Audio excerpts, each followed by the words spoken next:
जय श्री राम। तो कैसे है दोस्तों? तो शुरू करते हैं आज की कहानी। आज की कहानी जिसका नाम है नज़र। कहानी शुरू होती है। रात अपना जिस्म अनेक टुकड़ों में तोड़ रही है। ऐसा करने से उसका सियाह खून नीचे गिर रहा है। सियाह और काला खून, उसकी छोटी छोटी बूंदें नीचे गिर रही है, जिस वजह से अनंत काले काले काल बीज निर्माण हो रहे हैं। आकाश की नीरो थाली में गिरकर एक स्याह अंधेरा बन रहा है। उसी अंधेरे को न जाने कितनी देर से भास्कर खिड़की से अपनी पलकें झपकाए बगैर देख रहा है।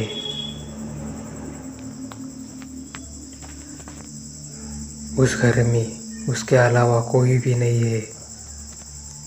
कोई हो भी कैसे सकता है? वो घर इसी अकेलेपन के शाप में जैसे डूबा है। अभी कुछ दिनों पहले ऐसा बिल्कुल नहीं था। भास्कर ने प्रतिमा से शादी कर ली थी। वो दोनों कितने खुश थे, जैसे सातवें आसमान पर उस नील झील में देवदूतों के साथ तैर रहे हो। भास्कर ने ऑफिस में साफ कह दिया था कि मैं जब से लगाऊ ना तब से कोई लीव नहीं लिए। ये मेरी लीव मंजूर कर लीजिए। ऐसा लीव फेंकते हुए उसने कहा था। तो बॉस ने उसकी तरफ देखा और मन ही मन कहा, अब खा ले बेटा शादी के मीठे लड्डू, 2 दिनों बाद वो कड़वे होने वाले हैं। फिर क्या था, मियाँ बीवी बाजार में सब तरफ खुले सांड की तरह घूम रहे थे। वो सारी चीज़ें अपनी सोच में भरकर ले आए जिसकी एक सुखी संसार को ज़रूरत होती है। भास्कर के पास सिर्फ एक मकान था, एक बैचलर मकान। उसे प्रतिमा ने एक गुलिस्ता सुनहरा घर बना दिया। खिड़की पर पर्दे आए, सोफे आए, कवर आए, चाबी रखने के लिए घर भी आया, नए बर्तन आए, फ्रिज आए, कूलर आया, बहुत सारी चीज़ें आई। दिन और रात का उन्हें पता ही नहीं चल रहा था। उनके दिन बहुत ही मज़े में कट रहे थे। और एक दिन वो दोनों गार्डन में ऐसे ही बैठे थे, एक पेड़ के नीचे। वहाँ बहुत छाँव थी। तब प्रतिमा की नज़र उस आदमी पर पड़ी, एक हट्टा कट्टा आदमी जिसने पुरानी शर्ट पहनी हुई थी, पुरानी पट्टे वाली शर्ट। वो कितनी देर से उन दोनों को घुरे जा रहा था। वो आदमी बहुत ही रो रो सा दिख रहा था। वो एक टक उन दोनों को घुरे जा रहा था। भास्कर ने भी उसकी तरफ देखा। जब वो प्रतिमा ने उसे इशारा किया तो भास्कर ने ठीक से उस आदमी को देखा। चलो गया और चलते हैं, भास्कर ने कहा। ठीक है जी, प्रतिमा बोली। दोनों वहाँ से चले गए। फिर 10 दिन बीते। भास्कर दूध लेकर घर जा रहा था तो उसे वही गार्डन वाला आदमी दिखा। उस आदमी ने आज दाढ़ी कटवा ली थी, पर कपड़े वही थे, वही पट्टे वाली शर्ट। ये वही था। आज वो किसी भैंसे की तरह चल रहा था, जैसे कोई मानव शरीर में बड़ा सा भैंसा दुबक कर बैठा हो। उसे देखकर कुछ ऐसा ही लग रहा था। उसकी तेज तर्रार सुर्ख लाल आँखें भास्कर को आज भी घूर रही थी। वो भास्कर के साथ समांतर चल रहा था। रोड के उस साइड पर वो भास्कर के साथ साथ ही उसे घूरता हुआ चल रहा था। घर आया तो वो भैंसा रुक गया। पर भास्कर के घर बहुत ही खौफनाक तरीके से वो घूर रहा था। भास्कर ने उसे मुड़कर देखा, वो अभी भी वही खड़ा था। ठीक उसके 2 दिनों बाद भास्कर और फतिमा चौपाटी घूमने गए थे। विशाल काले पत्थरों पर सागर अपना पानी बरसा रहा था। समुंदर की ऊंची उठती लहरें पत्थरों से टकरा रही थी। उन्हीं में से एक पत्थर पर वो जोड़ा बैठा था। भास्कर ने फतिमा के होठों को अपनी उंगली से हल्के से स्पर्श किया। कितने नाजुक होठ थे वो, जैसे गुलाब की कोई पंखुड़ी। और उसी वक्त फतिमा ने फिर से उसे देखा। वो एक पत्थर पर बैठा था और फतिमा को ये घूरे जा रहा था। तो एक डर की सनक फतिमा के सीने में दौड़ गई और वो झट से भास्कर के गले लग गई। क्या हुआ? भास्कर ने चिंता आंखों में लिए उसे पूछा। ओ ओ ओ ओ ओ ओ ओ फिर से आया है जी। वो पीछे देखिए। फतिमा कांपते हुए बोल पड़ी। उसे पता नहीं क्यों अंदर से खौफ सा लग रहा था। उसका दिल जोर से धड़क रहा था। अब भास्कर को बहुत चिढ़ आई। भास्कर का गुस्सा आग सा बाहर आ रहा था। वो वहाँ से उठा और उस भैंसे की तरफ बढ़ा। वो आदमी भी नीचे कूदा। फतिमा को लगा कि आप दोनों में ज़रूर हाथापाई होगी। वो मदद के लिए आसपास देख रही थी, लेकिन वो इतनी दूर आए थे कि कोई भी आदम आसपास नज़र नहीं आ रहा था। वहाँ उन तीनों के अलावा कोई भी नहीं था। फतिमा को अब बहुत डर लग रहा था। भास्कर ने बहुत गुस्से भरी नज़रों से उसका गला पकड़ लिया और फिर भास्कर ने एकाएक उसका गला छोड़ दिया। उसने अपने हाथ पीछे खींचे। उसे कुछ अजीब सी फीलिंग आई और तब भास्कर को ये महसूस हुआ कि उस भैंसे जैसे दिखने वाले आदमी और उसके बीच जैसे कोई दीवार है, कोई अदृश्य दीवार। जैसे वो दीवार इस दुनिया की है ही नहीं। उन दोनों के बीच कुछ ऐसा मौजूद है जो भास्कर को उस आदमी को हाथ नहीं लगाने दे रहा है। उसे और भी एक अजीब चीज़ देखी।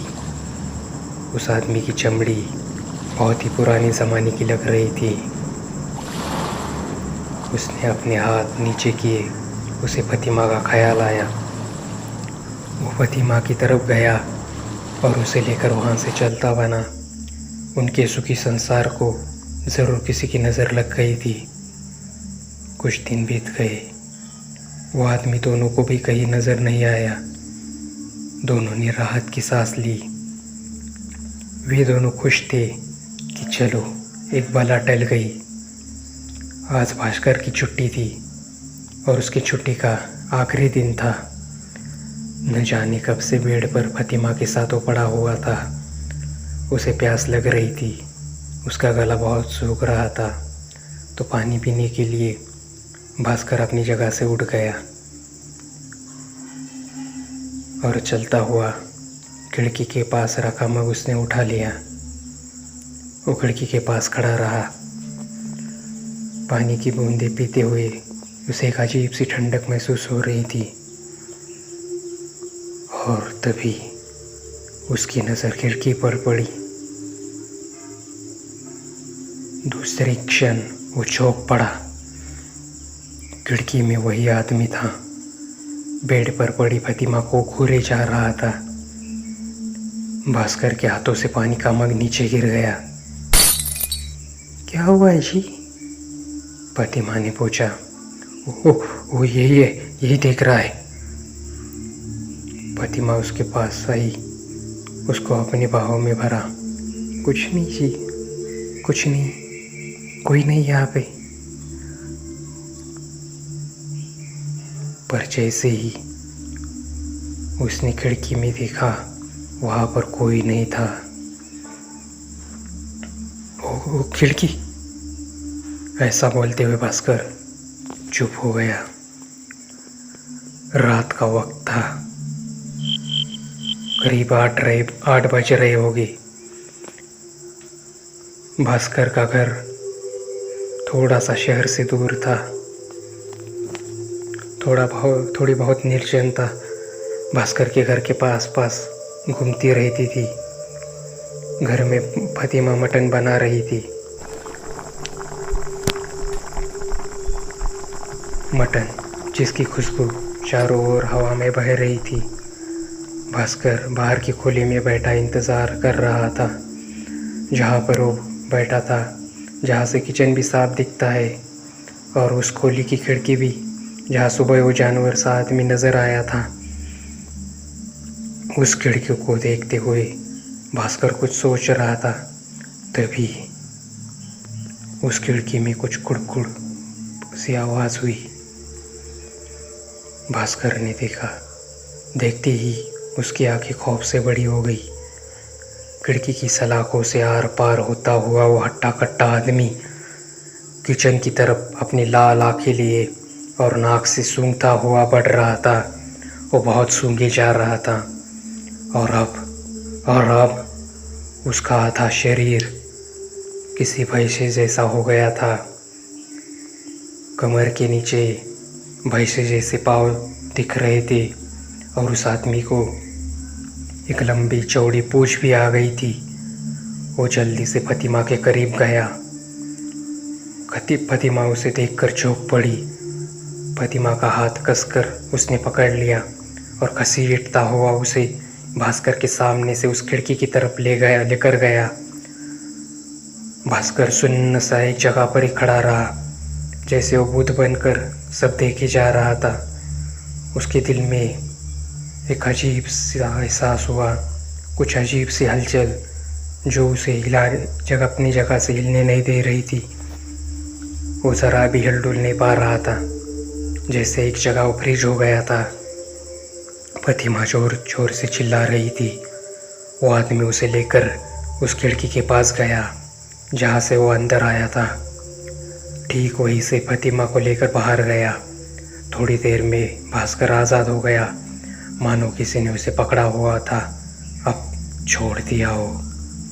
वो पहले उस खिड़की की तरफ भागा, फिर घर के चारों तरफ उसने देखा, शिवाय अंधेरे की वहाँ कुछ भी नहीं था। बहुत भटकने के बाद वो किचन में आया तो ठिठक कर वही का वही खड़ा रह गया। सामने फतिमा की लाश पड़ी हुई थी। उस रात से हर रात भास्कर उस खिड़की में खड़ा हो जाता है जहाँ से वो फतिमा को आखिरी बार देखता चला गया था, जहाँ से वो आदमी फतिमा को लेकर चला गया था। उसे आज भी लगता है कि उस शाह अंधेरे में दो आकृतियाँ दिख जाए, उसकी नज़र उस अंधेरे को बिना पल के झपकाए एकटक घूरती रहती है। भास्कर अब तक समझ नहीं पाया कि उसके सुखी संसार को किसकी नज़र लग गई थी।